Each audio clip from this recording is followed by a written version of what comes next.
नमस्कार विद्यार्थी मित्रांनो, अनअकॅडमीच्या प्लॅटफॉर्मवर सर्व विद्यार्थ्यांचे स्वागत करतो मी. बघा, आपण एक सेशन सुरू केलंय अनअकॅडमीच्या प्लॅटफॉर्म. ते कुठला आहे माहिती आहे का? की सिलेबसचा जो पॅटर्न आहे राज्यसेवेचा पर्यावरणाच्या बाबतचा, त्याची काय करतो आपण ॲनालिसिस करतोय आणि त्याची माहिती आज आपण बघणार आहे. त्याच्याही अगोदर सर्वात महत्त्वाच्या ज्या बाबी आहेत अनअकॅडमीच्या बाबतच्या त्या आपण बघू. बघा, let's crack Maharashtra exam with us Unacademy. बरोबर, अनअकॅडमी सोबत तुम्हाला ह्या महाराष्ट्र एक्झाम सगळे आपल्याला क्रॅक करता येतील. म्हणजे आता आमच्यासोबत तुम्हाला हे तयारी करत असताना लेट्स क्रॅक महाराष्ट्र एक्झाम हे जे यूट्यूब चॅनल आहे ह्याला तुम्हाला काय करायचं आहे, सबस्क्राईब करायचं आहे.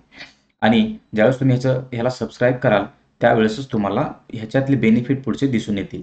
चला तर मग crack MPSC with India's larger learning platform. म्हणजे काय, अनअकॅडमी हे देशातला सगळ्यात मोठा लर्निंग प्लॅटफॉर्म आहे. ह्याचा तुम्ही जास्तीत जास्त विद्यार्थ्यांनी सबस्क्रिप्शन घ्या. सबस्क्रिप्शन घेतल्यावर तुम्हाला लक्षात येईल की लेट्स क्रॅक महाराष्ट्र एक्झाम हे जे आहे की ते MPSC मेन्सची बॅचेस लॉन्च करतो आपण. Special batch, YouTube session live आहे, रेकॉर्डेड आहे. तर तुम्हाला इथे वेगवेगळं एज्युकेटरकडून, बेस्ट एज्युकेटरकडून तुम्हाला ते शिकायला भेटेल. माझं नाव Kailas Sheshrao Maste. Daily live classes आहेत, स्ट्रक्चरल कोर्स आहे, लाईव्ह टेस्ट आहेत. तर त्याच्यासोबतच तुम्हाला इथं वेगवेगळ्या टॉपच्या एज्युकेटरकडून विविध प्रकारची माहिती तुम्हाला इथं शिकायला भेटते.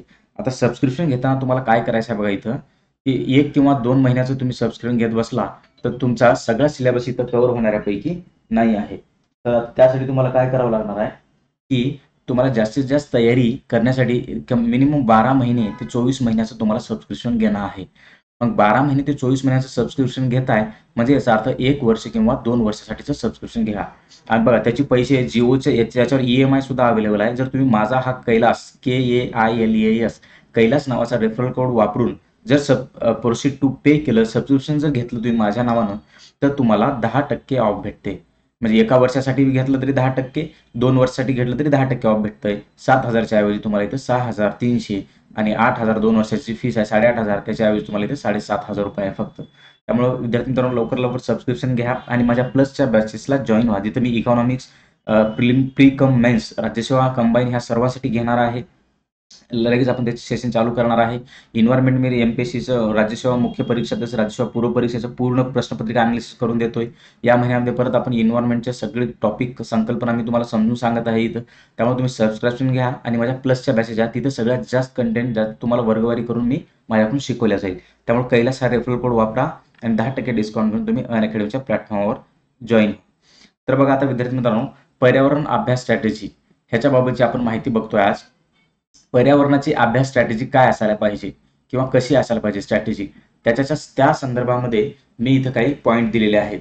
म्हणजे त्याचं मी वर्गीकरण केलंय. बरोबर, ह्याचं वर्गीकरण करत असताना माझ्या एक निदर्शनास आलेली बाब म्हणजे पर्यावरणाचे सिलेबसचे पॉईंट जे आहेत ते पॉईंट मी इथं काढलेले आहेत. त्यात बघा, ह्याची अभ्यासाची स्ट्रॅटेजी तुमची कशी असायला पाहिजे. एक, राज्यसेवा मुख्य परीक्षा हे आपलं टार्गेट आहे. तसंच राज्यसेवा पूर्व परीक्षा.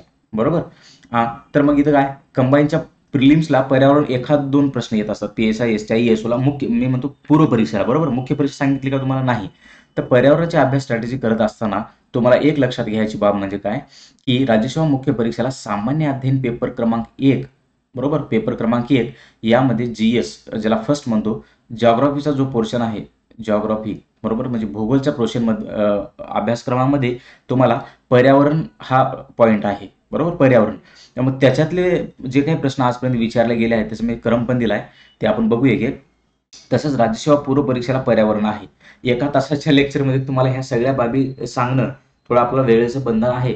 त्यामुळे मी जेवढे काही ह्याच्यातले पॉईंट राहिलेले आहेत विथ क्वेश्चन, काय म्हणतो मी, विथ क्वेश्चन, म्हणजे उद्यापासनं जे आपलं सेशन सुरू होतंय 13 तारखेपासून मी एकूण इन्व्हायरमेंटचे आजपर्यंत विचारलेले प्रश्नांची सिरीज सुरू केली. किती, 2012 ते 2020 ह्या वर्षी जेवढे पर्यावरणाचे प्रश्न विचारलेत त्या सगळे प्रश्नांची सिरीज मी घेतोय. जवळपास 100 प्रश्नांची तुमच्याकडून सोडवणूक होत असते. म्हणजे काय, मी त्याच्यात सगळ्या संकल्पना समजून सांगतोय.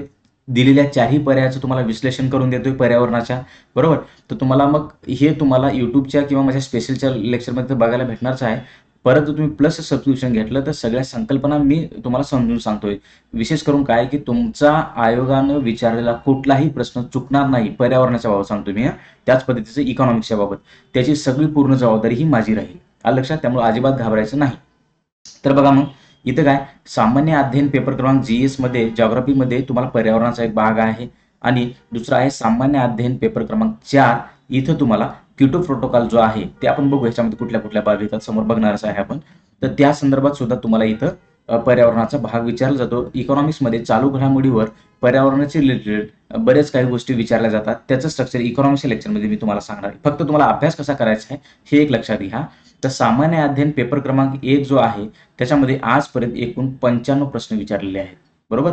एकूण किती? 95 प्रश्न विचारले आहेत आणि ह्या 95 प्रश्नामध्ये संपूर्ण आयोगाचे प्रश्न आहेत आणि आयोगाचा प्रश्न कसा फ्रेम झालाय, दिलेल्या पर्यायापैकी समजा 4 पर्याय दिलेत आयोगानं, A, B, C आणि D हे 4 पर्याय दिलेत. तर पुढच्या येणाऱ्या परीक्षेमध्ये त्यांनी काय केले, परत D हा पर्याय जो आहे ह्या पर्यायाला पकडून परत पुढच्या येणाऱ्या एक्झाममध्ये क्वेश्चन फ्रेम केलेले दिसून आले. क्वेश्चन फ्रेम केला म्हणजे काय बघा, क्वेश्चन ज्यावेळेस इथं फ्रेम करण्यात आला तर तुम्हाला हे माहित पाहिजे की मग माझा रोल काय आहे, अनअकॅडमी किंवा अनअकॅडमीचा प्लॅटफॉर्म माझा रोल काय असणार आहे की तुम्हाला हे 4ही पर्यायाचं विश्लेषण करून देणं, जेणेकरून 4 पर्यायापैकी कुठल्याही पर्यायावर जरी प्रश्न आला फिरून तरी तुमचा तो प्रश्न चुकणार नाही. आणि सोबत मी सराव प्रश्नसंच घेतोय. बरोबर? सोबत एका चॅप्टरवरचे जवळपास 5 ते 10 असे वेगवेगळे सराव प्रश्नसंच मी काढतोय. म्हणजे एक चॅप्टर आपला शिकून झाला, परिस्थिती विज्ञान शिकून झाला, तर त्या चॅप्टरवरचे 15 ते 20 प्रश्न आपण सराव प्रश्नसंच घेतो. ते सगळे प्रश्नसंच हे कशावर अवलंबून आहेत, येणाऱ्या आजपर्यंत आयोगाने जे विचारलेले प्रश्न आहेत त्याच्या बेसवर हे प्रश्न तयार केले आहेत. म्हणजे हमखास त्याच्यामधून तुम्हाला तो प्रश्न येणार, म्हणजे पर्यावरणाचा कुठलाच प्रश्न चुकणार नाही. तसंच मी इकॉनॉमिक्सच्या बाबत केलंय, ते आपण पुढे बघूच. आपण जे आता आपले जे सिरीज सुरू केली आपण त्याच्यामध्ये तुम्हाला ते लक्षातच येईल. सामान्य अध्ययन पेपर क्रमांक 1 मध्ये एकूण 95 प्रश्न विचारलेत. तसंच GS पेपर 4 मध्ये जवळपास 45 प्रश्न आजपर्यंत विचारले आहेत पर्यावरणामध्ये. म्हणजे 2012 ते 20 मध्ये एवढे प्रश्न विचारलेत. आता 17, 18, 19 हे जर वर्ष बघितलं, पर्यावरणावर प्रश्न विचारण्याचा कल MPSCचा सगळ्यात जास्त वाढलेला आहे. कारण जागतिक तापमान वाढ, आपण आजूबाजूला जे आपला सगळा परिसर आहे ते एकूण पर्यावरण आपल्याला घेरून ठेवलेला आहे. त्यामुळे काय की कल जो आहे तो काय पर्यावरणाचा प्रश्न विचारण्याकडे वाढलेला आहे. आता बघा, आताची जी परिस्थिती आहे, कोरोनाची जी कोविड-19 आहे, कोविड-19 ह्याचा पर्यावरणावर फार मोठा परिणाम झालाय. बरोबर? पॉझिटिव्हच परिणाम झालाय. मग याचा अर्थ काय, येणाऱ्या एक्झाममध्ये तुम्हाला जास्तीत जास्त पर्यावरण रिलेटेड इकॉनॉमिक्समध्ये सुद्धा आणि ज्योग्राफीमध्ये सुद्धा जास्तीत जास्त प्रश्न इथे दिसून येतील तुम्हाला. त्यामुळे तुमचा हा विषय एकदम पक्का करून सोडणार तुमचा. त्यामुळे अजिबात काळजी, एवढे तुमचे मार्क पॉकेटमध्ये आहेत असं समजून चालायचं. म्हणजे कैलास सर तुमच्या सोबत आहे, नका काळजी करू. तर आता बघा, GS पेपर 4 मध्ये काही प्रश्न विचारले. तसेच राज्यसेवा पूर्व परीक्षेला आजपर्यंत दरवर्षी 2012 पासून जो पॅटर्न बदलला आहे, दरवर्षी 15 प्रश्न जरी पकडले तुम्ही, 120 ते 125 प्रश्न आजपर्यंत विचारले. जर टोटल केलं एकूण ह्या प्रश्नांचं तर तुम्हाला एक असं लक्षात येईल की हे 140 प्रश्न झाले इथं वरचे आणि हे जवळपास 130, म्हणजे 270 प्रश्न टोटल किती आहेत, 270 प्रश्न आजपर्यंत विचारलेत. हे प्रश्न जे आहेत, मी याला तुम्हाला कंबाईनचे प्रश्न ऍड केलेत का याच्यामध्ये, नाही. राज्यसेवा पूर्व प्लस राज्यसेवा मेन्स टोटल प्रश्न किती, 270. जर याच्यात कंबाईनचे प्रश्न आपण ऍड केले, कंबाईनच्या प्रश्नांचा ह्याच्यामध्ये समावेश केला तर तुम्हाला हाच आकडा दिसून येईल. किती? हा आकडा वाढलेला, जो किती असणार आहे, 300 ते 350 पर्यंत तुम्हाला इथं प्रश्न आजपर्यंत विचारलेले आहेत विद्यार्थी मित्रांनो. म्हणजे काय, क्वेश्चनचा कल जो आहे MPSCनं एन्व्हायरमेंटचा विचारलेला हे जास्तीत जास्त वाढताना दिसत आहे. तर मग आता आपण पुढच्या स्लाइडमध्ये याची माहिती बघू. राज्यसेवा अभ्यासक्रम स्ट्रॅटेजी कशी असायला पाहिजे, तुमचा फोकस. तुम्ही कंबाईन जरी करत असला ना, जर राज्यसेवेचे मटेरियल नाही वापरलं, तुम्ही कंबाईन परीक्षा कधीही पास होऊ शकत नाही. राज्यसेवेचा कंटेंट तुम्हाला समजला, अप्लाय करता आला, त्यावेळेसची कंबाईन आहे. आपल्या लक्षात, म्हणजे बघा, तुम्ही कंबाईन पुरतं रेफरन्स मटेरियल वापरत असाल तर कंबाईन पास होणं मी तर तुम्हाला त्याची गॅरंटी देऊ शकतो. तर सामान्य अध्ययन पेपर क्रमांक 1 चा जो GS फर्स्ट आहे त्याची वर्गवारी पर्यावरणीय भूगोल, एन्व्हायरमेंटल ज्योग्राफी असा एक भाग केलाय. दुसरा कृषी परिस्थितिकी असा एक भाग केलाय. बरोबर? आता विज्ञान परिस्थितिकी जे चॅप्टर आहे, तुम्ही माझे जुने व्हिडिओ बघा, त्याच्यामध्ये हे पूर्ण घेतलेलं आहे. पर्यावरणीय भूगोलचे मी काही चॅप्टर कव्हर करून दिलेले आहेत. त्या चॅप्टर तुम्ही ज्यावेळेस अभ्यासता त्यावेळेस तुम्हाला एक आयडिया येऊन जाईल की आपल्याला अभ्यास कसा करायचा आहे. आणि सोबत ह्या सगळ्या चॅप्टरची मी काय केलेलं आहे, प्रश्नांचा सराव, आयोगाचे प्रश्न सोडून दिलेले आहेत. तर 2 भाग केलेत. कुठला? एक पर्यावरणीय भूगोल आहे आणि दुसरा कृषी परिस्थितिकी. हा एक भाग दिलेला आहे याच्यामध्ये. आता बघा, हे अभ्यास करत असताना तुम्हाला एका बाबीची फक्त जाणीव ठेवा की पर्यावरणाचा कुठलाही एखादा घटना घडली की त्याला करंटचा, इव्हेंट बेसचा तुम्हाला जोड द्यायचा आहे. कसा? त्याला म्हणतात इव्हेंट बेस. बरोबर, इव्हेंट बेस. इव्हेंट बेसचे क्वेश्चन येतात यावर. इव्हेंट बेसचे क्वेश्चनचा सराव करताना तुम्हाला ह्या बाबी अत्यंत महत्त्वाच्या किंवा फायदेशीर ठरणाऱ्या आहेत. बरोबर. तर आता ते कुठले इव्हेंट बेसचे क्वेश्चन कुठले असतात ते आपण पुढच्या स्लाइडमध्ये बघू लगेच. म्हणजे त्याची मी तुम्हाला वर्गवारीच करून देतो की अभ्यास कसा करायचा. जे शेवटची स्लाइड मी तुमच्यासाठीच ठेवलेली आहे तिथं मी तुम्हाला कसा अभ्यास करू शकता ह्याबाबतची माहिती देतो. म्हणजे आता एवढंच लक्षात ठेवा, अभ्यास करत असताना सामान्य अध्ययन पेपरचा एक क्रमांक जातं पर्यावरणीय भूगोल आणि कृषी परिस्थिती. एकाच ठिकाणी असा डिटेलमध्ये अभ्यास करायचा, म्हणजे तुमचा इथं अभ्यास राज्यसेवा पूर्व परीक्षेला तोच अभ्यासक्रम आहे. बरोबर. इथंच तुमचा अभ्यास GS 1चा पण कंप्लीट होतोय, GS फर्स्टचा, GS 4 मध्ये जो काही एन्व्हायरमेंटचा क्योटो प्रोटोकॉल किंवा आंतरराष्ट्रीय संघटना आहेत ते सुद्धा इथं तुमच्या कंप्लीट होतात. तसंच राज्यसेवा पूर्व परीक्षा, राज्यसेवा पूर्व परीक्षा, त्याचा संपूर्ण अभ्यासक्रम तुमचा इथं शिकून होतोय. त्यामुळं एकाच ठिकाणी अभ्यास करायचा पण डिटेलमध्ये करायचा, जेणेकरून काय परत तुम्हाला कंबाईनसाठी वेगळं करायचे आहे, राज्यसेवेसाठी वेगळं करायचं आहे, चला GS 1 साठी वेगळा करू, GS 4 साठी वेगळा करू, करण्याची आवश्यकता नाही. आलं लक्षात विद्यार्थी मित्रांनो? तर बघा आता पुढच्या ह्याच्यामध्ये आपल्याला काय दिले. आता इथे मी तुम्हाला स्ट्रॅटेजी देतोय, पण ते आपण त्या स्लाइडवर नंतर घेऊ. बघा, पर्यावरणीय भूगोलमध्ये काय आहे की 2 प्रकारे वर्गवारी केली इथं. एक आहे परिस्थिती विज्ञान, एक काय आहे परिस्थिती विज्ञान, आणि त्याच्यामध्ये दुसरा आहे परिस्थितिकी व्यवस्था. आता परिस्थिती विज्ञान आणि परिस्थितिकी व्यवस्था हे 2 आहेत बघा. इकॉलॉजिकल आहे इथं. इकॉलॉजिकल जी सिस्टीम आहे ती कोणत्या पद्धतीनं काम करते त्या संदर्भात आहे. परिस्थिती विज्ञानमध्ये कुठल्या कुठल्या सायन्स बेसचा संकल्पनाचा समावेश आहे. त्याच्यामध्ये एक आहे ऊर्जा. बरोबर, हा प्रवाह आहे. आता ऊर्जा म्हणलं की तुम्हाला इथे सगळ्या ऊर्जे आणि ऊर्जेच्या रूपाचा अभ्यास करायचा आहे. अपारंपरिक ऊर्जा स्रोत, अपारंपरिक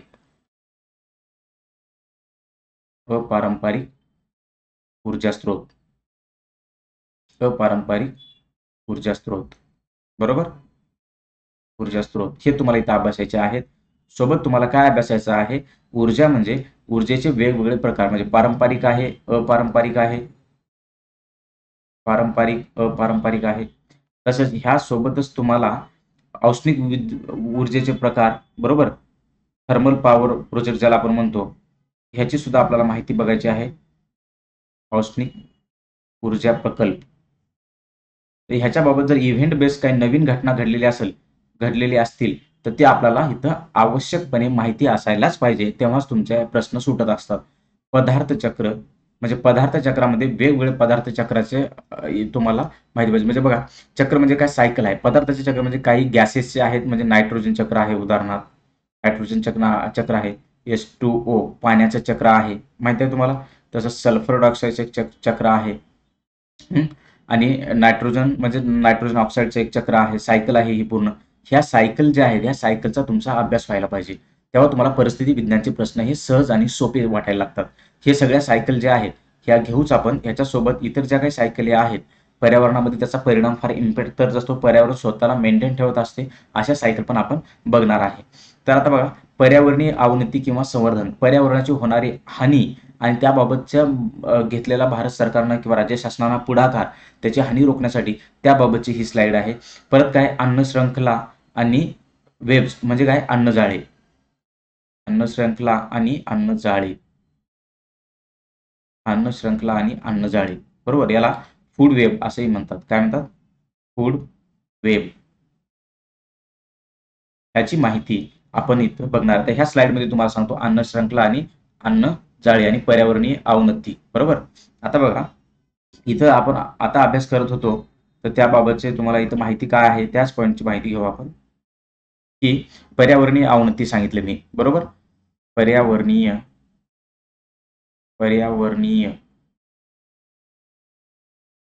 अवनती हा तुम्हाला सिलेबसचा पॉईंट कळायला पाहिजे मित्रांनो, तरच तुम्हाला परीक्षेमध्ये प्रश्न सुटत असतात. आणि पुढचा इथं तुम्हाला सांगितलंय संवर्धन, त्याचं आपला काय करायचं आहे, संवर्धन. पर्यावरणीय अवनती आणि संवर्धन. बरोबर. तर ह्यात कुठल्या बाबी येतात, आणि दुसरा एक तुम्हाला इथं मी पॉईंट सांगितला होता, कुठला, थोडं रेस दुसरा आपण पॉईंट इथं सांगितला होता तुम्हाला, परिस्थितिकी व्यवस्था. बरोबर, परिस्थितिकी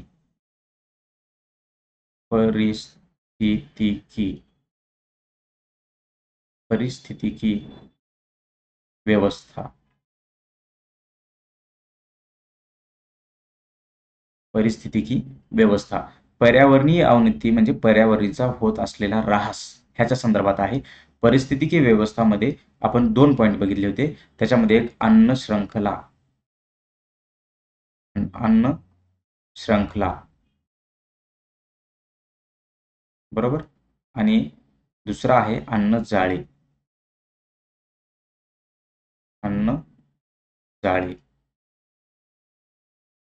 हे 2 पॉईंट.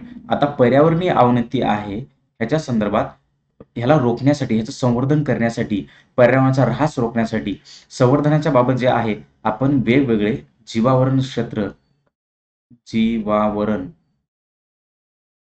राखीव क्षेत्र तयार करत असतो. राखीव क्षेत्र म्हणजे उदाहरणार्थ सुंदरबनचं आहे, बरोबर, किंवा मन्नारचे आखात आहे तमिळनाडूमधलं. हे जीवावरणाचे काही राखीव क्षेत्र आहेत. त्याचबरोबर ग्रेटर निकोबारमधलं एक राखीव क्षेत्र आहे.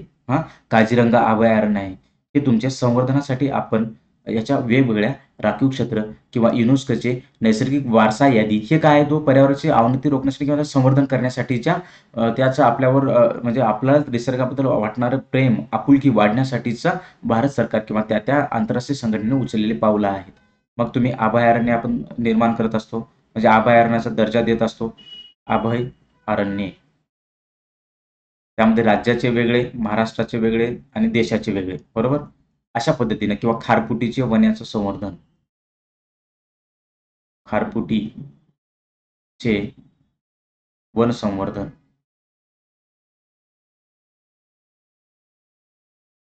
प्रवाळ भित्तिका संवर्धन, बरोबर, प्रवाळ भित्तिका, कोरल रीफ त्याला असं म्हणतात. प्रवाळ भित्तिका संवर्धन म्हणजे हे काय करतो आपण, पर्यावरणाचं संवर्धन करण्यासाठी वेगवेगळ्या उपाययोजना वेळोवेळी राबवत असतो. त्याचाच एक परिणाम हा पर्यावरणाच्या संवर्धनावर होतो. पर्यावरणाची अवनती आपण रोखण्याचा प्रयत्न करतो. वृक्ष लागवड,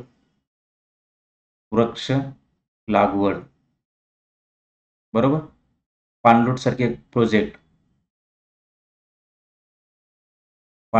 प्रोजेक्टामुळे जमिनीची धूप रोखण्यास मदत होते. तिथं पर्यावरणाची अवनती आपण रोखण्याचा प्रयत्न करत असतो.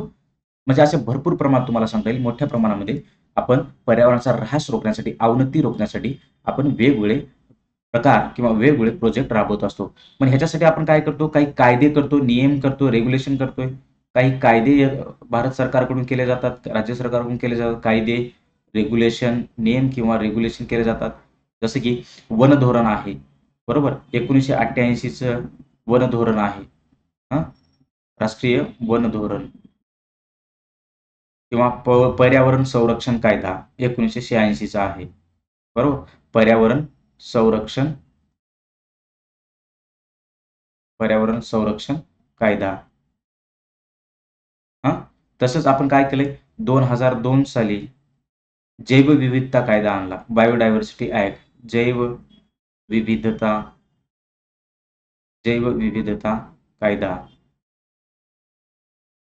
त्याच्या अगोदर जर बघितलं आपण 1973 साली, इथे लिहितो मी 1973 साली, तर आपण काय केलंय, वन्यजीव संरक्षण कायदा, आणि 1971चा आहे.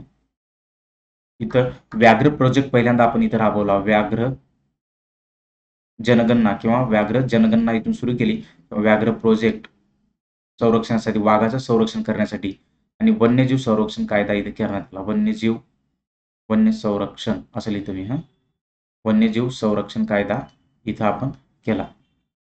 म्हणजे आता हे काय सांगतात बघा तुम्हाला, वन्यजीव संरक्षण कायदा, हे जे वेगवेगळे कायदे करण्यात आले, वेगवेगळे क्षेत्र निर्माण करण्यात आले, परिसंस्था उदयास आणण्याचा प्रयत्न केला. जे IUCNची यादी दरवर्षी डिक्लेअर केल्या जाते, IUCN, बरोबर. तर हे काय, international union of conservation of nature म्हणजे निसर्गाचं आंतरराष्ट्रीय स्तरावरून ह्या संघटनेच्या माध्यमातून काय केलं जाते, प्रिझर्वेशन केलं जाते, संवर्धन केलं जाते, त्या संदर्भाची ही संस्था काम करते. नष्ट होणाऱ्या प्राणी कुठले आहेत, संवेदनशील कुठले आहेत, अतिसंवेदनशील कुठले आहेत, धोकादायक पातळीवर असणारे प्राणी किंवा वने कुठली आहेत, ह्याची यादी दरवर्षी IUCN काय करते, जाहीर करत असते. तर त्या संदर्भातचा मग काय पर्यावरणाची होणारी अवनती टाळण्यासाठीच्या उपाययोजना आपण करतो, संवर्धन करतो. मग पर्यावरणाची अवनती कशी होते हो? जर आपण तुम्ही पर्यावरणाचं आपलं प्रेमच जडलं नाही तर ह्या बाबी घडून येणार आहेत का? नाही. म्हणून ह्या सगळा पोर्शन आहे, हा जो पॉईंट दिलेत ह्याच्याबद्दल भरपूर असे पॉईंट आहेत की तुम्हाला काय आहे की ते पर्यावरणाची अवनती रोखण्यासाठी, संवर्धन करण्यासाठी महत्वपूर्ण रोल निभावत असतात. त्याच्यासोबतच बघा, आता इथं जर आपण बाजूला बघितलं की काय, की परिस्थिती किंवा अन्न श्रृंखला असं मी तुम्हाला दिलंय, अन्नजाळे.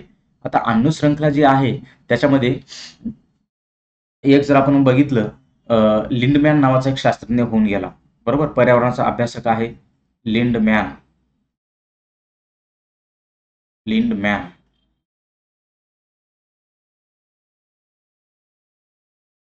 लिंडमॅन नावाचा जो शास्त्रज्ञ होऊन गेला, ह्या शास्त्रज्ञानं अन्न श्रृंखला किंवा अन्नजाळेबाबतचा एक नियम मांडला, एक सिद्धांत मांडला. त्यांचं म्हणणं असं होतं की त्याच्याबाबत जे ऊर्जाचं एका प्राण्याकडून दुसऱ्या प्राण्याकडे किंवा एखाद्या परिसंस्थेतून दुसऱ्या परिसंस्थेच्या माध्यमातून किंवा एखाद्या उत्पादकाकडून किंवा प्राथमिक भक्षकाकडे एखाद्या भक्षकाकडून दुसऱ्या भक्षकाकडे ज्या वेळेस ऊर्जेची पातळी चं ट्रान्सफर होते, ऊर्जेचं काय म्हणू आपण हस्तांतरण होत असते, त्यावेळेस ती ऊर्जा 10% पर्यंत कमी कमी होत जाते. एका पातळीकडून दुसऱ्या पातळीकडे ऊर्जेचं हस्तांतरण हे कमी कमी होत जाते. असा एक लिंडमॅनचा ढोबळ मानणे एक सिद्धांत आहे.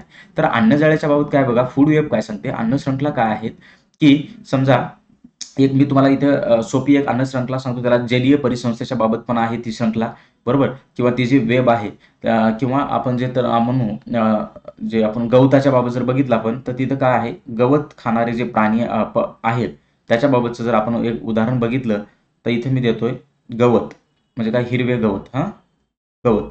तर गवत खाणारा प्राणी कुठला आहे हो? एक जर आपण बघितलं कीटक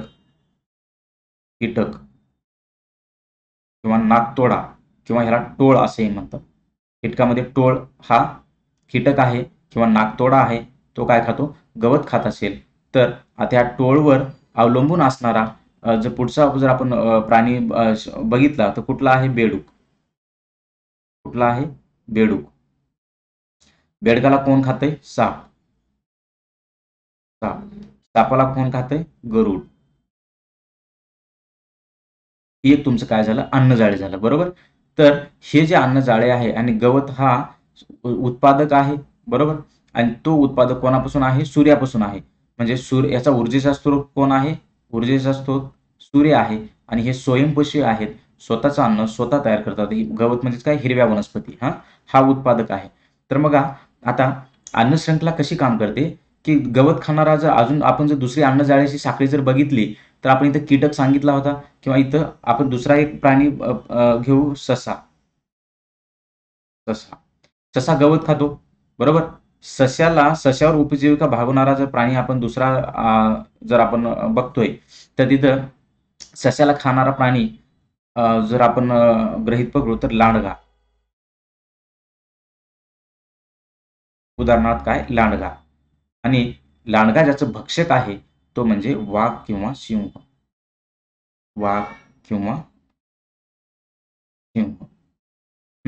हे झाली तुमची काय, अन्नजाळे किंवा आता अन्न श्रृंखला. तर मला सांगा, आता दोन अन्न श्रृंखला किंवा दोन इथं अन्नजाळे बघतोय आपण, गवतावर कीटक, टोळ आणि बेडूक, साप. हे जे गवत जे आहे याला म्हणायचं उत्पादक. ह्याला काय म्हणायचं, उत्पादक. हे आपण प्रत्येक लेक्चरमध्ये परत शिकणार आहे, फक्त कन्सेप्ट क्लिअर होण्यासाठी सांगतो इथं. हा आहे तुमचा उत्पादक. मग परीक्षेमध्ये प्रश्न तुम्हाला नेहमी फिरू प्रश्न अन्नजाळ्यावर आलेत, अन्न श्रृंखलेवर आलेत. इथं तुमच्या अभयारण्यावर प्रश्न आहे, खारफुटीच्या वनावर आहे, प्रवाळ भित्तिकावर आहे. खारफुटीच्या वनाचं तुम्हाला सर्वात जास्त खारफुटीचे वन कुठल्या राज्यामध्ये आहे, जसं पश्चिम बंगाल आहे, बरोबर. 2 नंबरचं बघितलं गुजरात आहे. 3 नंबरला जे राज्य आहे केंद्रशासित प्रदेश अंदमान निकोबार आहे. ह्याच्यावर नेहमी प्रश्न आहेत विद्यार्थी मित्रांनो. पाणलोटच्या प्रोजेक्टवर तुम्हाला प्रश्न येतात, वृक्ष लागवडच्या बाबतचे प्रोजेक्ट येतात, आडवीच्या कायद्यावर कोणाचा, आयोगाचा 88 वर 86 वर जैवविविधतेच्या संदर्भाच्या कायद्यावर प्रश्न येऊन गेलेले आहेत. त्यामुळे हे पॉईंट तुम्हाला कव्हर करायचे आहेत. कुठल्या, ह्या सिलेबसच्या पॉईंटमधले. आलं लक्षात, अन्न श्रृंखला आणि वेब, ऊर्जा प्रवाह, पदार्थ चक्र, पर्यावरणीय अवनती. हे पॉईंट कव्हर करत असताना तुम्हाला ह्या बाबी तुमच्या क्लिअर असायला पाहिजे. तर आता इथं जसं गवत, कीटक किंवा हे टोळ मी सांगितली, तर ह्या बाबी तुम्हाला अत्यंत महत्त्वाच्या आहेत अन्नजाळ्यासाठी. मग आता लिंडमॅक्सचा जो सिद्धांत आहे तो काय सांगतो, गवत हा घटक जो आहे तो आहे उत्पादक, आणि कीटक इथं काय आहे, प्राथमिक भक्षक आहे. काय आहे, प्राथमिक प्राथमिक भक्षक. बरोबर. इथं ससा काय आहे, प्राथमिक भक्षक आहे. प्राथमिक भक्षक आहे. लांडगा काय आहे, इथं द्वितीय भक्षक आहे, म्हणजे दुसरा भक्षक, त्याला द्वितीय भक्षक. तसंच इकडं टोळ हा प्राथमिक भक्षक झाला. इथं द्वितीय भक्षक कोण आहे, बेडूक आहे. बेडूक बेडूक हा इथं काय असणार आहे, द्वितीय भक्षक असणार आहे. आणि वाघ जो आहे इथं तृतीय भक्षक किंवा मांसाहारी. वाघ किंवा सिंह काय आहेत, मांसाहारी. कळलं विद्यार्थी मित्रांनो. इथं साप आणि गरुड, गरुड हा जो या अन्नसाखळीच्या याला आहे, तर ह्या गरुड हा मांसाहारी आहे. मग लिंडमॅक्सचा सिद्धांत जो सांगतोय 10% एनर्जी, समजा गवतापासून एनर्जी कीटकाकडे समजा 100% आली, 100% आली, तर बेडकाकडे एनर्जीचं ट्रान्सफर हे जवळपास 60% झालं, 60% होतंय. सापाकडे परत किती होणार तुमचं, 40%, आणि तेच कमी होत 30% झालं. आणि गरुडाकडे जे आहे ते 10% जाईल शेवटी ऊर्जेचं ट्रान्सफर. म्हणजे एकाला एक खातोय. आता इथं बघा, सशाकडे जर ऊर्जा 100% आली, 100% नाही, समजा 90% येते, तर त्याच्यापैकी लांडग्याकडे जाणार जवळपास 60% किंवा 50%, आणि त्याच्यापासून सिंहाला भेटणार डायरेक्ट ऊर्जा किती, फक्त 10%. म्हणजे ऊर्जेचं साखळी जशी जशी वाढत जाईल तसं तसं ऊर्जेचं ट्रान्सफर हे कमी कमी होत जाते. हा सिद्धांत सांगतो. म्हणजे हे हे पर्यावरणाचे पॉईंट कळले तुम्हाला, की हे अभ्यास करत असताना तुम्हाला अत्यंत महत्त्वाच्या बाबी कुठल्या आहेत, की की तुम्हाला इथं हे समजायला पाहिजे, की इथं अन्नजाळे, अन्नशृंखला, अन्नव्यव हे आपण आता घेतलंय. पर्यावरणीय भूगोलामध्ये हे घटक महत्त्वाचे आहेत. त्याच्यावर फिरू फिरू आयोगाचे प्रश्न आलेले आहेत. आता बघा पुढचा पॉईंट, जागतिक परिस्थितिकीय असमतोल असा आहे. काय आहे तो, असमतोल. मग जागतिक परिस्थितिकीय असमतोल कुठल्या बाबीचा आहे, की जो पर्यावरणावर परिणाम करतो. त्याच्यावर आयोग ह्या पॉईंटवर आतापर्यंत आयोगानं फिरू फिरू प्रश्न विचारलेत. त्याच्यामध्ये बघा पहिला पॉईंट दिलाय प्रदूषण, आवडीचा प्रश्न झाला. हरितगृह परिणाम. आता हरितगृह परिणाम जो आहे, ग्रीन हाऊस इफेक्ट असं त्याला म्हणतात. काय, ग्रीन हाऊस इफेक्ट. बरोबर, ग्रीन हाऊस इफेक्ट. तर GHE.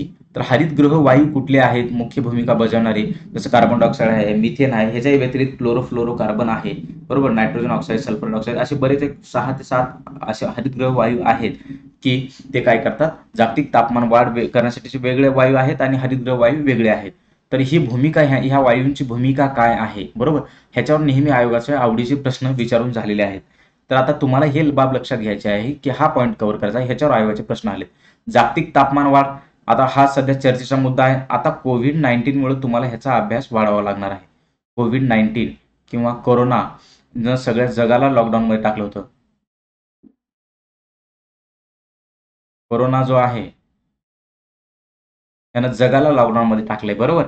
मग त्यावेळी जागतिक तापमान वाढीवर काय परिणाम झाला, जागतिक तापमान कमी झालं का वाढलं, बरोबर. आंतरराष्ट्रीय ऊर्जा संशोधन करणारी एक संस्था आहे, त्यांचा अहवाल आलाय, की जागतिक तापमान वाढीमध्ये जो कार्बन डायऑक्साईडचं प्रमाण सर्वाधिक असायचं पूर्वी, कार्बन डायऑक्साईडचा मुख्य रोल असायचा, त्याचं प्रमाण 2009च्या वित्तीय संकटापेक्षा जवळपास 8% कमी झालेले आहे. कार्बन डायऑक्साईडचं उत्सर्जन हे किती कमी. आता हे करंट रिलेटेड आहे.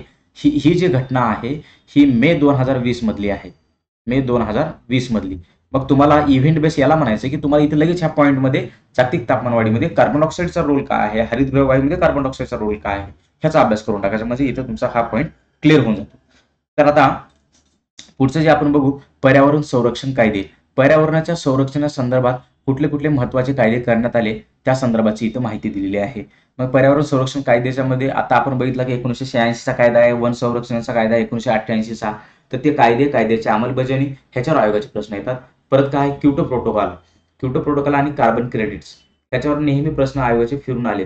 कार्बन क्रेडिट्स हे आता समजा आपण नेहमी परीक्षेमध्ये किंवा इतर आपण वाचताना बघतोय, कार्बन क्रेडिट काय आहे, की आता समजा चायना उत्सर्जन बघितलं, USA म्हणजे अमेरिका, चायना इंडियाच्या तुलनेत ह्या दोन देशाचं कार्बनचं उत्सर्जनाचं प्रमाण हे सर्वाधिक आहे. पण 2013 साली चायनानं फार मोठ्या असं पर्यावरणाच्या एक पुढाकार घेऊन पर्यावरणाच्या सुधारणा घडवून आणल्या. तसं 2015 पर्यंत त्यांनी ते म्हणजे कायम ठेवल्या. जे बीजिंगचं ऑलिम्पिक तिथं भरण्यात आलं होतं. मोठ्या प्रमाणात बीजिंग शहरामध्ये हरित झाडांचं प्रमाण, हिरव्या झाडांचं मोठ्या प्रमाणात लागवड करून त्याचं संवर्धन केलं आणि ऑलिम्पिकच्या स्पर्धा तिथं घेण्यास भाग पडल्या. तिथे की त्या ऑलिम्पिक संदर्भात जे आंतरराष्ट्रीय संघटना होती त्यांचं म्हणणं होतं की तिथं कार्बन डायऑक्साईडचं उत्सर्जन जास्त आहे, खेळाडूंना त्रास होईल किंवा प्रेक्षकांना त्रास होईल, तिथं पोल्युशनचं प्रमाण जास्त आहे बीजिंगमध्ये. तर त्यांनी त्याच्यावर सुद्धा मात करून दाखवली आणि आज संबंध जगामध्ये चायना पर्यावरणाच्या बाबत तितका जागरूक झालेला एक देश आहे. भारताला अजूनही त्या कामामध्ये त्या पर्यावरणाच्या बाबत काम करायला भरपूर वाव आहे. आता शहरी कचरा व्यवस्थापन ह्याच्या बाबतचा एक कायदा आहे. ह्याच्यावर पण आयोगाने प्रश्न विचारले. जोड्या लावामध्ये ह्याच्यावर प्रश्न आला, त्याचा शहरी कचरा व्यवस्थापन आणि त्याची वर्ष कुठलं आहे, बरोबर. ते मी माझ्या सिरीजमध्ये तुम्हाला हे सगळे प्रश्न घेतले आहेत ह्या पॉईंटवरचे टोटल प्रश्न. तर ते एकदा सिरीज तुम्ही बघून घ्या. सागरी संरक्षित क्षेत्र, बरोबर, त्याला CRZ फर्स्ट असं म्हणतात. कोस्टल रिजियन झोन असंही आपण त्याला म्हणतो. आणि सागरी संरक्षित क्षेत्र क्रमांक 2 कोस्टल रिजियन झोन सेकंड. आता हे कोस्टल रिजियन झोन संरक्षित करण्याचं कारण काय आहे की प्रवाळ भित्तिकासाठी किंवा खारफुटी वनांच्यासाठी हे तुम्हाला रिजियन झोन म्हणजे कोस्टल रिजियन झोन अत्यंत महत्त्वाचे आहेत. मग कुठल्या क्षेत्रापर्यंत तुम्ही मासेमारी करू शकता किंवा वास्तव्य करण्याला रहिवासीचं ठिकाण कुठपर्यंत सागरी ह्याच्यामध्ये आहे किंवा आपण इथे जे लोक आहेत किंवा रहिवासी लोक आहेत हे समुद्र किनाऱ्यामध्ये कुठपर्यंत आपला हस्तक्षेप करू शकतात किंवा त्यांनी ह्याच्या समोर कुठल्याही बांधकामाला परवानगी नाही किंवा कुठल्याही प्रकारचं खाणकाम असेल किंवा कुठल्याही प्रकारचे आयात निर्यातसाठी ह्या असे क्षेत्र जे आहेत संरक्षित केलेले तिथं प्रतिबंध असतो. जेणेकरून काय होईल, सागरी परिसंस्थेचं संवर्धन होईल त्या संदर्भातलं आहे. म्हणून जागतिक परिस्थिती असमतोल ढासळू नये ह्यासाठी हे पॉईंट आहेत. ह्या पॉईंटवर आयोगाचे नेहमी प्रश्न आले विद्यार्थ्यांनो. आणि याच्यावर जे प्रश्न शक्यतो विचारले जातात ते जे प्रश्न आहेत इव्हेंट बेस म्हणजे करंट अफेअर्स, चालू घडामोडी शक्यतो कशाच्या संदर्भात आहेत, चालू घडामोडीच्या संदर्भात तुम्हाला इथं बरेच प्रश्न हे फिरून आयोग विचारतो.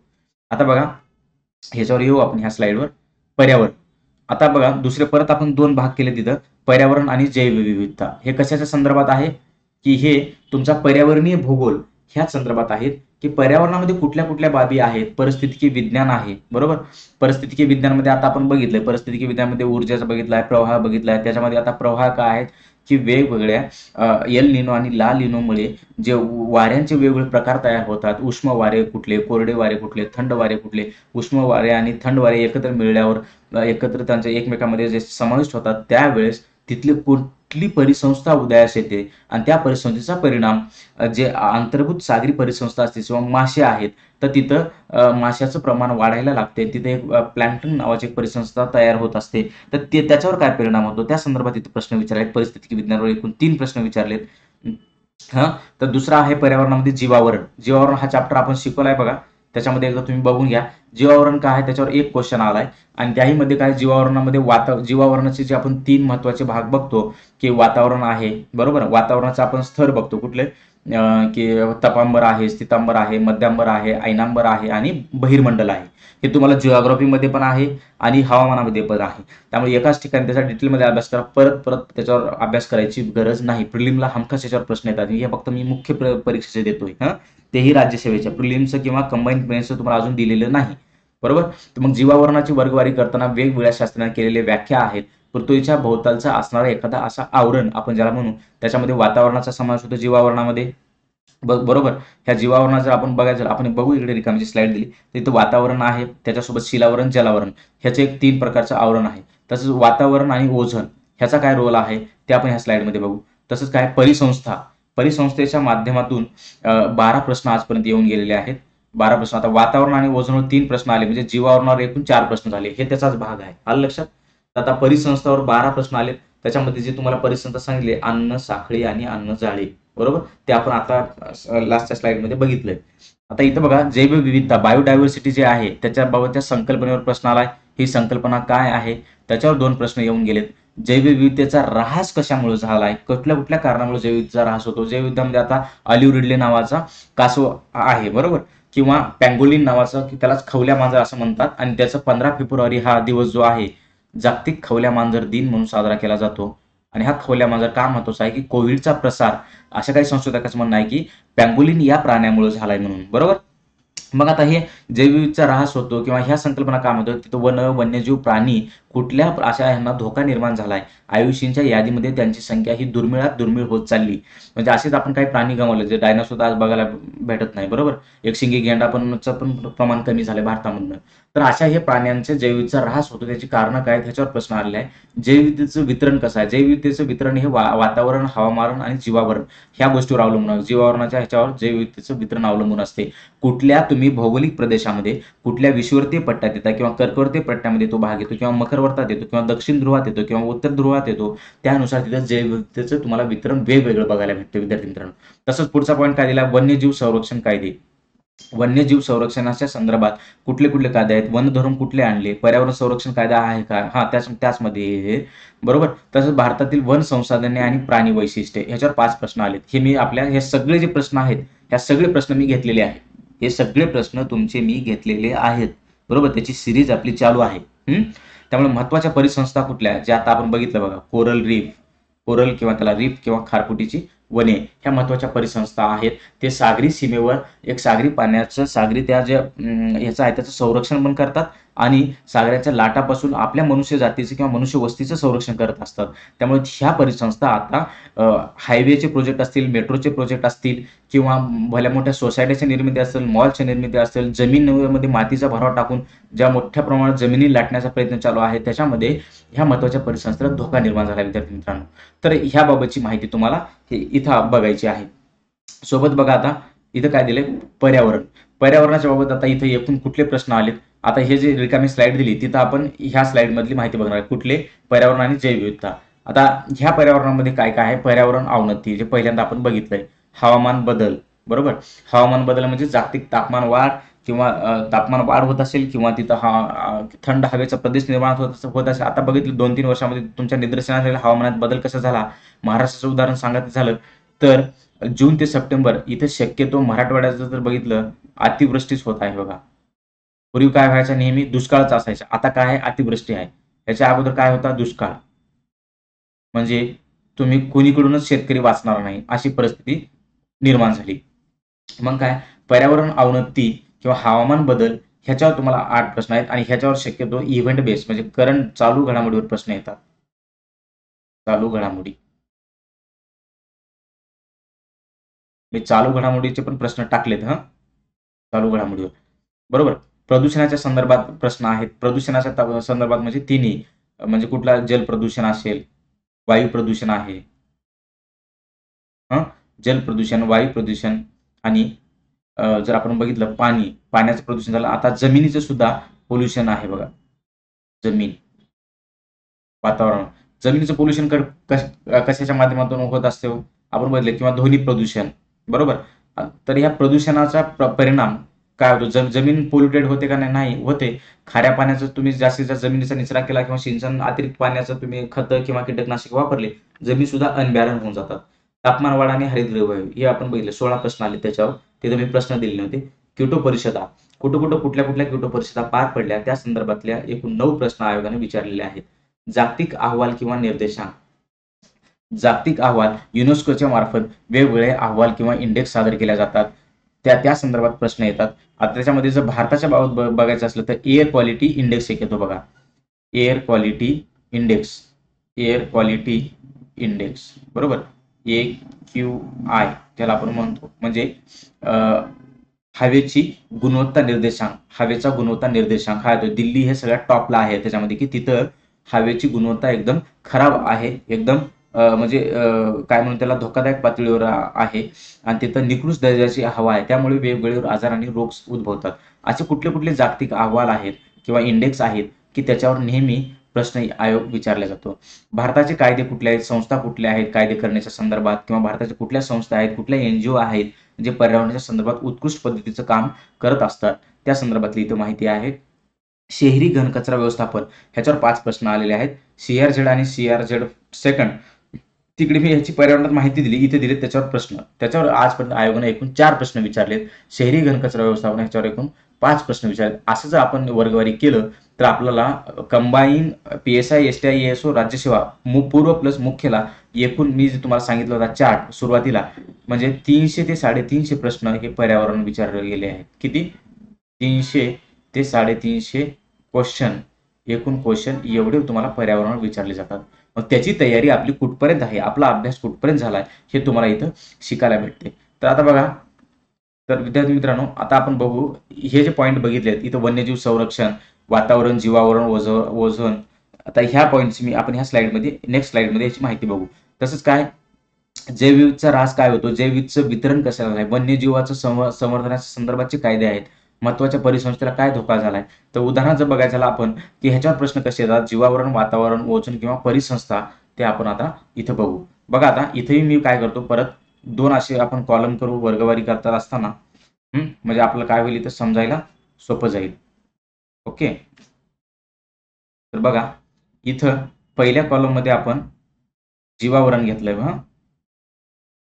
जीवावरण, जीवावरणावर जरी एक प्रश्न दिसतोय तुम्हाला, तरी जीवावरणाचा भाग असणारा वातावरण किंवा ओझोन ह्याच्यावर 5 प्रश्न आहेत. म्हणजे 5 हे फक्त राज्यसेवेच्या बाबत. एकूण 6 ते 7 प्रश्न ह्या टॉपिकवर विचारले जातात. किती? जवळपास 7 प्रश्न, फिरू फिरू 7 प्रश्न ह्या टॉपिकवर विचारलेले जातात. आणि ह्या टॉपिकमध्ये येणाऱ्या अजून काही बाबी जे मी तुम्हाला इकडे दिल्यात, त्या पण बाबी आपण इथं बघू. त्यामध्ये मी तुम्हाला एक पॉइंटला दिला होता ओझोन. काय दिला होता? रंग बदलू पेनीचा. काय दिला होता? ओझोन किंवा वातावरण. आता ओझोन जो आहे, ओझोन हा जो वायू आहे याचे O3 हे रेणुसूत्र आहे, बरोबर.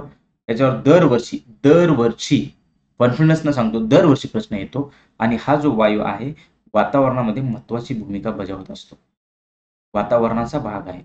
जीवावरणामध्ये 3 प्रकारे जीवावरणाचं वर्गीकरण केले जाते. कुठल्या? एक वातावरण, दुसरा आहे जलावरण,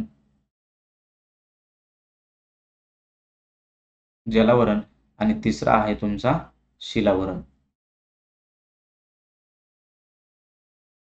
ह्या तिन्ही अवस्था ज्या आहेत ते तुम्हाला कुठल्या? स्थायू, शिलावरण आहे तुम्हाला स्थायू अवस्थेमध्ये बघायला मिळतं द्रव्याच्या. कुठल्या? स्थायू म्हणजे सॉलिड फॉर्ममध्ये आहे. जलावरण जे आहे ते तुम्हाला लिक्विड फॉर्ममध्ये आहे, म्हणजे द्रव अवस्थेमध्ये तुम्हाला ते बघायला भेटते, द्रव अवस्थेमध्ये.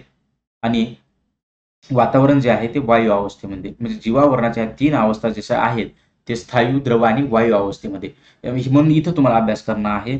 तसंच वातावरणाची जर वर्गवारी आपण बघितली, वातावरण, तर याची 5 प्रकारे वातावरणाचं काय केल्या जाते, स्तर आहेत, 5 स्तर आहेत. या 5 स्तरावर कायम आयोगानं प्रश्न विचारण्यावर भर दिलेला आहे.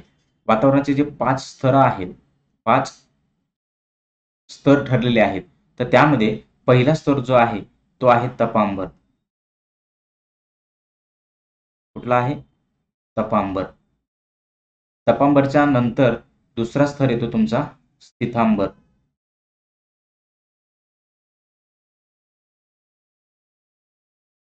स्थितांबर. आता तुमच्या लक्षात आलं असेल की प्रश्न परीक्षेमध्ये कुठून आले. स्थितांबर. ह्याच्यानंतर आहे मध्यमंडल किंवा मध्यांबर असं त्याला म्हणतात. मध्यांबर, मध्यांबर. आणि चौथा स्तर आहे ऐनांबर.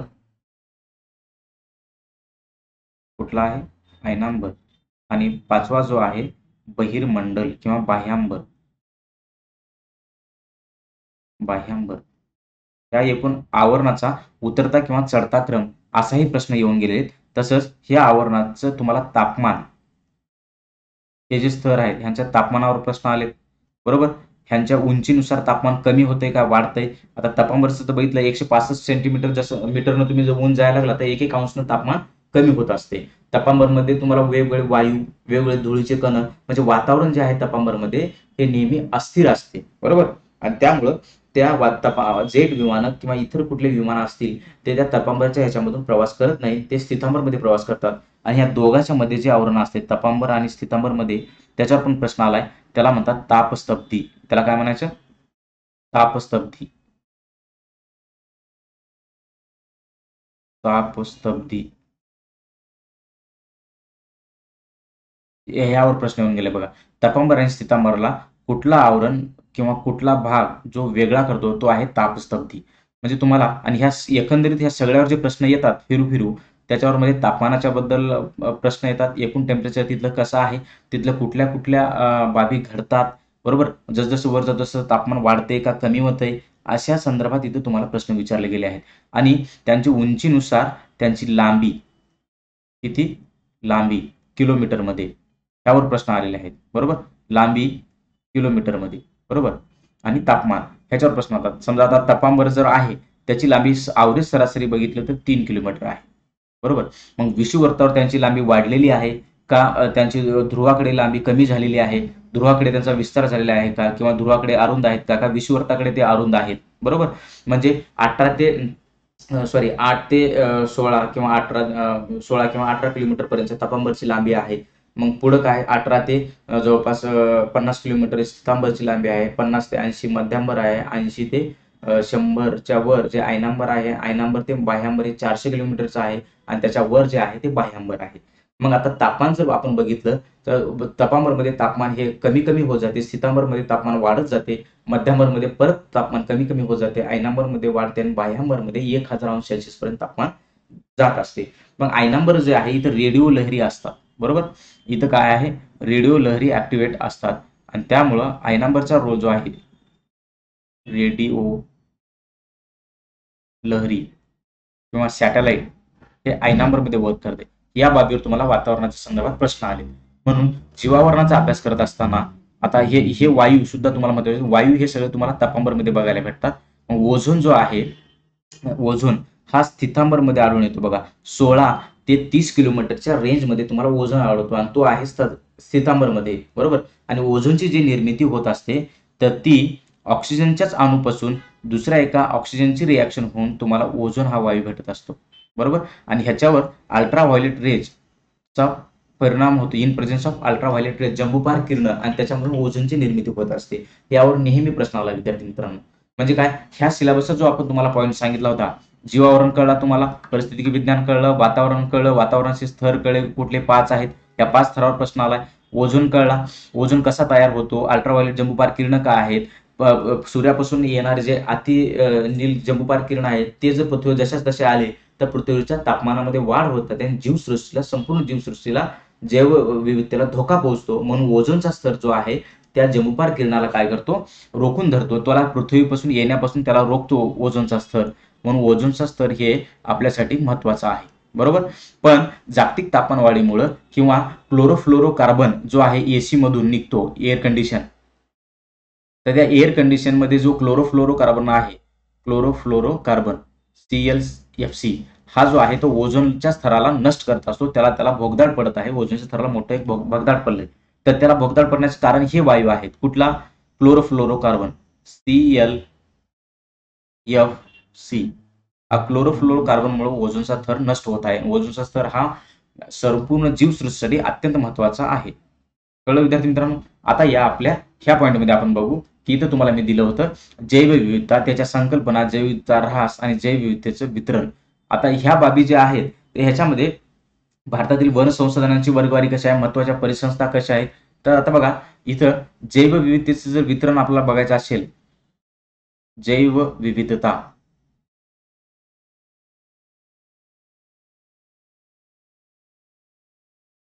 जैवविविधता, मग त्याचं काय, जैवविविधता ही संकल्पना समजणं आहे, जैवविविधतेचं वितरण समजणं आहे, बरोबर. आणि त्या जैवविविधतेमध्ये कुठल्या कुठल्या वन्यजीव आणि हे प्राणी, कुठला हा पण वन संसाधने आणि प्राणीसृष्टी ही आहे. तर त्या त्या जैवविविधतेनुसार तुम्हाला तिथं वेगवेगळ्या परिसंस्था उदयास येत असतात, बरोबर. बायोडायव्हर्सिटी आहे आणि ह्याचं वितरण म्हणजे हवामानानुसार ह्याचं वितरण असते, त्याच्यावर परिणाम करणारे घटक म्हणजे काय आहेत आपण इथं बघू की त्याच्यावर परिणाम करणारे जे घटक आहेत त्याचं वितरण जे आहे ते जैविक आणि अजैविक घटकांच्या माध्यमातून बदल करत असते. जैविक आणि अजैविक घटक, जैविक आणि अजैविक घटक,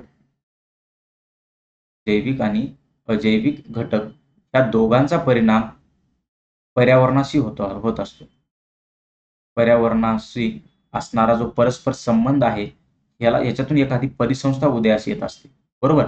आणि असा जैविक आणि अजैविक घटकासोबत ज्या वेळेस यांचा संबंध येतो त्यावेळी काय होत असते की तिथं बायोडायव्हर्सिटी उदयास येत असते. मग आता जैविक घटक कुठले आहेत याच्यामध्ये प्राणी आले, प्राणी संपदा म्हणजे मांसाहारी प्राणी असतील, शाकाहारी प्राणी असतील, जंगली हत्ती, वाघ, घोडे, जे कुठले प्राणी आहेत, बरोबर. एकशिंगी गेंडा आहे, झेब्रा आहे, हरिण आहे. मग ही प्राणी संपदा आहे. मग ही जैवविविधता तुम्हाला हवामानानुसार बदलत असते. हवामान हा अजैविक घटक आहे. वातावरण हा अजैविक घटक आहे. ऊर्जा तिथल्या प्रदेशात ऊर्जेचा स्तर कुठला आहे, बरोबर. मृदा, पाणी हे सर्व अजैविक घटक, अजून बरेचसे आपण इथे असे घटक लिहू शकतो. ह्यांचा परिणाम प्राणी संपदा किंवा वनसंपदावर कसा होतो त्याच्यावर तिथे जैवविविधता लक्षात येते. बघा आता विषुववृत्तीय प्रदेशाचं जर असं आपण बघितलं 0°C पासून, तर इथलं जो पट्टा आहे ते वातावरण, हवामान, ऊर्जा, मृदा, पाणी ह्याच्यानुसार बदलत असतो. म्हणजेच काय, पृथ्वीवरचं वर्गीकरण समशीतोष्ण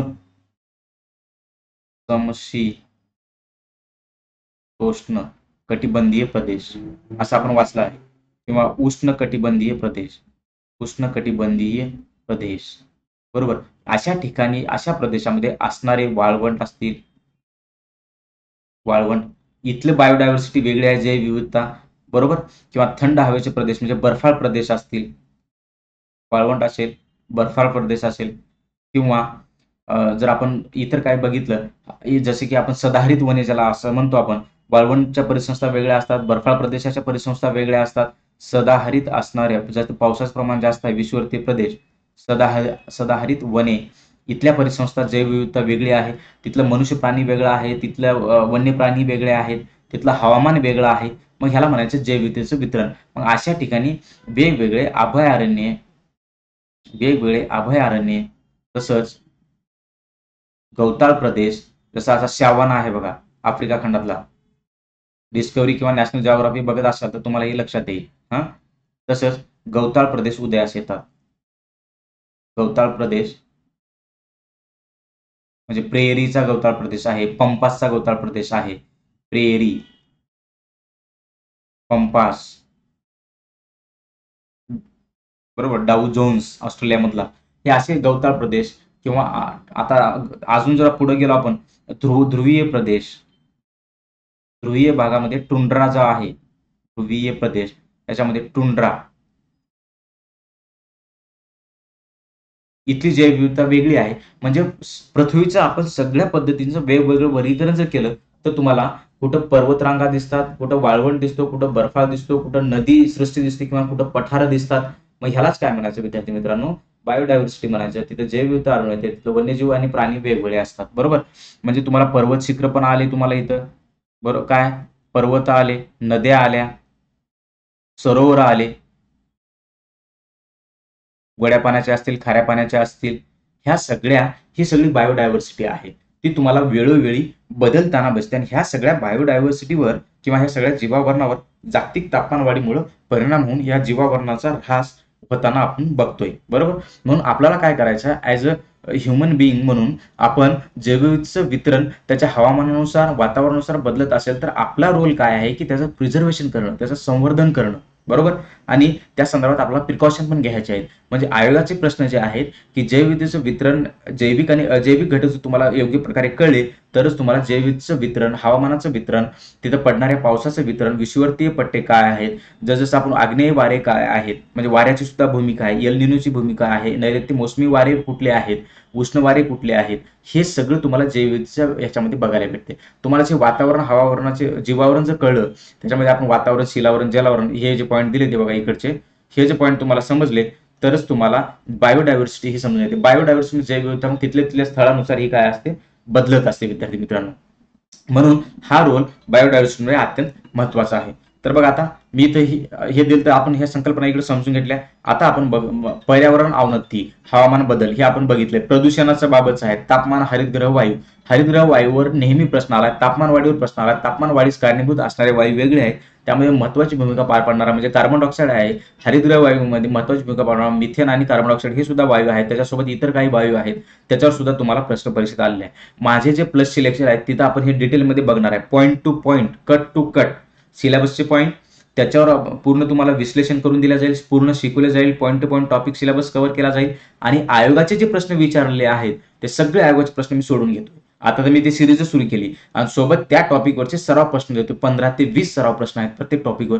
त्याच्या बाहेरचा प्रश्न येऊ शकणार आणि तो इव्हेंट बेस आहे. चालू घडामोडीला पकडून मी प्रश्न काढलेले आहेत, त्या संदर्भातलं आहे. तर आता तुम्हाला त्यासाठी काय, जागतिक तापमान वाढ, क्योटो प्रोटोकॉल, जागतिक अहवाल निर्देशांक, भारताची कायदे संस्था किंवा शहरी घनकचरा व्यवस्थापनाच्या संदर्भात कुठला कायदा केलाय का, 98 ला केला का 99 ला केला, तर त्या संदर्भातले कायदे कुठले आहेत हे तुम्हाला सगळी इथं माहिती बघायची आहे. म्हणून तुम्हाला विद्यार्थी मित्रांनो माझं सांगणं काय होतं की पर्यावरणाचा अभ्यास करत असताना हे पॉईंट महत्वाचे आहेत. मग आता बघा तुमचे आता एवढे पॉईंट जर आपण बघितल्यावर एक इथे तुम्हाला सांगायची महत्वाची बाब जी कुठली, मी राज्यसेवा मुख्यच्या बद्दल तुम्हाला सांगितलं, राज्यसेवा मुख्य. पण हा सिलेबसचे पॉईंट कुठले आहेत, राज्यसेवा मुख्यचे. कुठलाही आता माझं शिकवणं झाल्यावर मी तुम्हाला प्रिलिम्स काय सांगितलं का, नाही, माझं शिकवणं झाल्यावर तुम्ही लगेच सिलेबसचे पॉईंट काढा. तुम्हाला राज्यसेवेचा जो पूर्व परीक्षेचा सिलेबस आहे, राज्यसेवा पूर्व परीक्षा, त्याच्यामध्ये जसं मी सांगितलंय तुम्हाला जवळपास 12 ते 20, 8 ते 9 वर्षाचे 120 ते 25 प्रश्न तुम्हाला ह्या टॉपिकवर दिसतील. म्हणजे हेच जे सिलेबसचे पॉईंट सांगले ह्याच्यावरच प्रश्न आहेत. परत काय, कंबाईनचा तुम्ही काढा, म्हणजे PSI असेल, बरोबर, STI आहे किंवा ASO आहे, ह्या सगळ्या टॉपिकवर प्रश्न विचारलेत. पर्यावरणाच्या बाबत नेहमी प्री आणि मुख्यला काय, पूर्व प्लस मुख्य. म्हणून मी इथं वेगळी वर्गवारी का केली नाही, हेच पॉईंट फिरून तिकडे आहे. मग तो प्रश्न तुम्हाला जीवावरून राखीव क्षेत्राबद्दल असेल, अभयारण्याबद्दल असेल किंवा राष्ट्रीय उद्यानाच्या बाबत प्रश्न विचारले चालू घडामोडीमध्ये, राष्ट्रीय उद्याने, बरोबर, किंवा रामसरची स्थळाची यादी जी दरवर्षी जाहीर होते त्याच्यात भारताच्या कुठल्या यांचा समावेश आहे त्याबाबतचा आहे, त्यावर प्रश्न विचारलेत.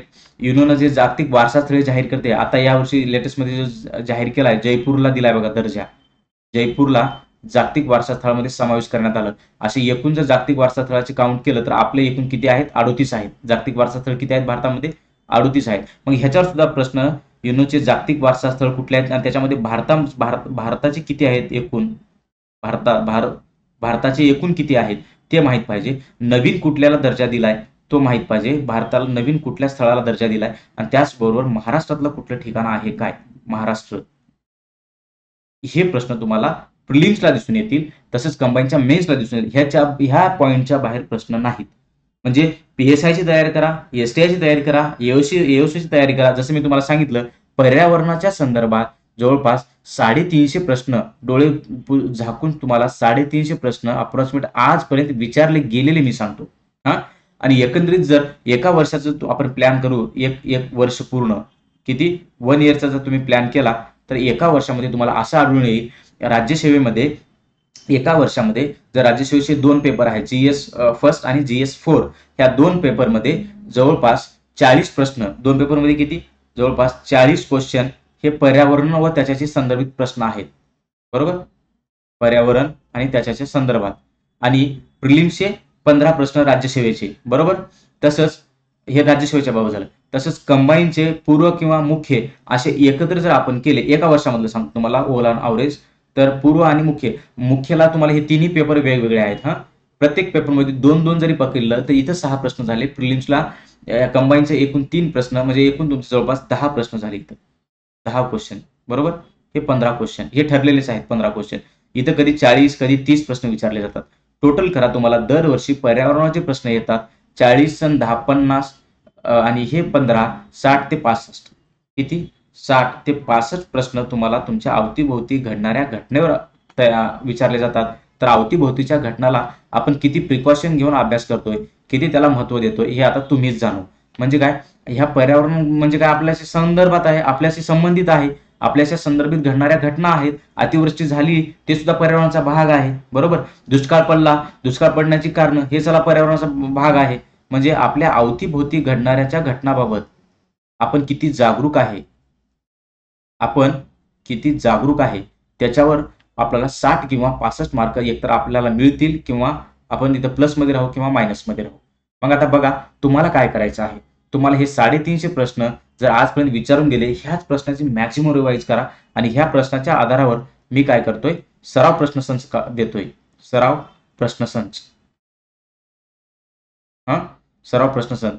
त्या प्रत्येक टॉपिकवर सब टॉपिकवर जर 20-20 सराव प्रश्नसंच आहेत, आपले 20-20 सराव प्रश्नसंच काढलेत. एकूण जर सिलेबसचे पॉईंट जर म्हणले तुम्ही काय सब पॉईंट जवळपास तुम्हाला 50 ते 60 एकूण सब पॉईंट, अजून डिटेलमध्ये जर आपण काढलं 50 ते 60 हे एकूण ह्याच्यापेक्षा जास्त सब पॉईंट आहेत. गुणिले जर 20 केलं तर तुम्हाला जवळपास किती 1000 ते 1500 प्रश्न फक्त सराव प्रश्न आहेत. 1000 ते 1500 प्रश्न. एवढ्या प्रश्नाची तयारी केल्यावर मला सांगा तुमचे 60 प्रश्न येवो किंवा 70 प्रश्न पर्यावरणाशी रिलेटेड येवो, एकही प्रश्न चुकणार नाही, बरोबर. 100% रिझल्टची खात्री तुमची पर्यावरणाची, इथे जबाबदारी माझी. सेम मी केलं इकॉनॉमिक्सच्या बाबत, सेम जे स्ट्रक्चर तयार केलं इकॉनॉमिक्सच्या बाबत. इकॉनॉमिक्समध्ये जसं 150 मार्काचा एक पेपर ठरलेला आहे, बरोबर. म्हणजे काय प्रिलिम्सचे त्याचे 15 प्रश्न, राज्यसेवा मेन्सला जो चौथा पेपर आहे त्याच्यामध्ये जवळपास त्याचे 120, 125 प्रश्न येतात. म्हणजे 150 प्रश्न त्याचे ठरलेले आहेत. कंबाईनमध्ये परत वर्गवारी केलं, एएसओला कंबाईनला 15 प्रश्न आहेत. तसंच एसटीआय आणि एएसओच्या मेन्सला जवळपास 50 मार्काच्या आसपास प्रश्न विचारले जातात. हे 15 आणि ते 50 65 प्रश्न झाले. आणि हे 150 दरवर्षी 200 ते 250 प्रश्न फक्त आणि फक्त एमपीएससीच्या राज्यसेवा आणि कंबाईनवर विचारले जातात. मी सरळ सेवा सांगितले का नाही, बरोबर. असं जर एकूण जर बघितलं 350 प्रश्न इकॉनॉमिक्सचे होतील पर इयर विचारले जातात. पर इयर किती 350 प्रश्न सरळ सेवेसहित इकॉनॉमिक्सचे पर इयर विचारले जातात इकॉनॉमिक्सवर, अर्थशास्त्रावर. मग बघा त्याचा आवाका एवढा असेल तर आपला आवाका किती असायला पाहिजे, बरोबर. तर माझा आवाका मला माहिती आहे की मी किती सर्व प्रश्न तयार केलेत एका चॅप्टरवर आणि आयोगाचे किती प्रश्न आजपर्यंतचे आहेत हे सगळं कॅल्क्युलेशन आहे. तुम्ही फक्त प्लसचं सबस्क्रिप्शन घ्या, तिथे तुम्हाला एकाही प्रश्नाची चूक होणार नाही, एकही प्रश्न तुमचा कटणार नाही. ही सगळी जबाबदारी कैलास सरांची राहील. तुम्ही आता निवांत राहायचं, फक्त काय करा प्लस सबस्क्रिप्शन घ्या आणि माझा नावाचा रेफरल कोड कैलास नावाचा वापरा आणि मग तुम्हाला तिथून सगळे बेनिफिट, सगळे माझे व्हिडिओ लाईव्ह रेकॉर्डेड सगळे तुम्हाला बघायला भेटतील. विद्यार्थी मित्रांनो, चला विद्यार्थी मित्रांनो, लेट्स क्रॅक महाराष्ट्र एक्झामला तुम्ही ह्या चॅनलला लाईक करा, शेअर करा आणि सबस्क्राईब करा आणि कैलास हा जो माझा रेफरल कोड आहे तो वापरून प्लसचं सबस्क्रिप्शन घ्या. लगेच आपण लवकरात लवकर भेटूया प्लसच्या बॅचेसवर. इकॉनॉमिक्स आणि एन्व्हायरमेंट किंवा जेएसच्या एचआरडी मानव संसाधन आणि विकास हे सगळे आपण पॉईंट तिथं विषय कव्हर करणार आहे. थँक्यू विद्यार्थी मित्रांनो, नमस्कार. थांबू आपण इथं. ओके, धन्यवाद, बाय बाय.